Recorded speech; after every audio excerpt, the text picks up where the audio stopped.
देश की राजनीति में इस वक्त जबरदस्त उथल पुथल मची हुई है और अगले 24 घंटों को लेकर बड़े सवाल खड़े हो रहे हैं कि क्या वाकई प्रधानमंत्री नरेंद्र मोदी इस्तीफा देने वाले हैं और क्या मोदी सरकार का चेहरा बदलने जा रहा है। ये चर्चा अचानक नहीं उठी है, बल्कि एक वरिष्ठ नेता के बयान, अंतर्राष्ट्रीय घटनाक्रम और जेफरी एप्स्टीन से जुड़ी फाइलों के संभावित खुलासों ने इस बहस को हवा दे दी है। कहा जा रहा है कि एप्स्टीन की फाइल ने दुनिया भर के ताकतवर नेताओं, उद्योगपतियों और सत्ता से जुड़े नाम दर्ज किए हैं और अगर ये दस्तावेज सार्वजनिक होते हैं तो भारत की राजनीति पर भी इसका असर पड़ सकता है। और इसी आशंका के आधार पर यह सवाल उठाया जा रहा है कि क्या सरकार पर कोई नैतिक या राजनीतिक दबाव बनेगा। हालांकि अभी तक ना तो भारत सरकार की ओर से किसी इस्तीफे का संकेत मिला है और ना ही ऐसा कोई आधिकारिक तथ्य सामने आया है जिससे यह कहा जा सके कि सरकार गिरना तय है। राजनीतिक इतिहास ये बताता है कि कई बार बड़े अंतर्राष्ट्रीय खुलासों को लेकर भारी शोर मचता है,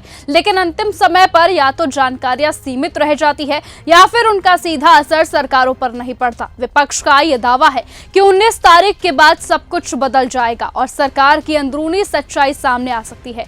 वहीं सत्ता पक्ष इन अटकलों को पूरी तरह से बेबुनियाद बता रहा है। इसलिए अगले 24 घंटे को लेकर जो भूचाल की बात कही जा रही है वो फिलहाल अटकलों, राजनीतिक बयानबाजी और संभावनाओं पर आधारित है, न कि किसी घोषित या फिर संवैधानिक प्रक्रिया पर। सवाल यह भी उठ रहा है कि क्या अंतर्राष्ट्रीय दबाव, कूटनीतिक रिश्ते और वैश्विक खुलासे मिलकर भारत की सत्ता संरचना को हिला सकते हैं या फिर यह सब कुछ सिर्फ राजनीतिक शोर साबित होगा।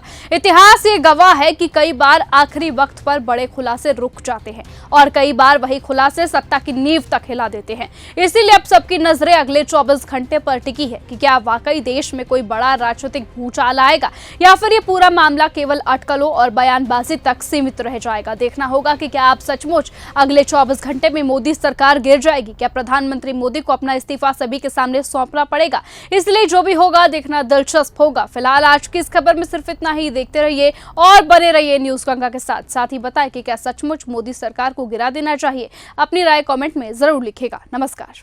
अगर आपको यह हमारा वीडियो पसंद आया हो तो इसे लाइक और शेयर करना बिल्कुल ना भूलें। साथ ही हमारे चैनल न्यूज गंगा को सब्सक्राइब और फॉलो जरूर करें ताकि देश और दुनिया की हर बड़ी खबर आप तक सबसे पहले पहुंचे।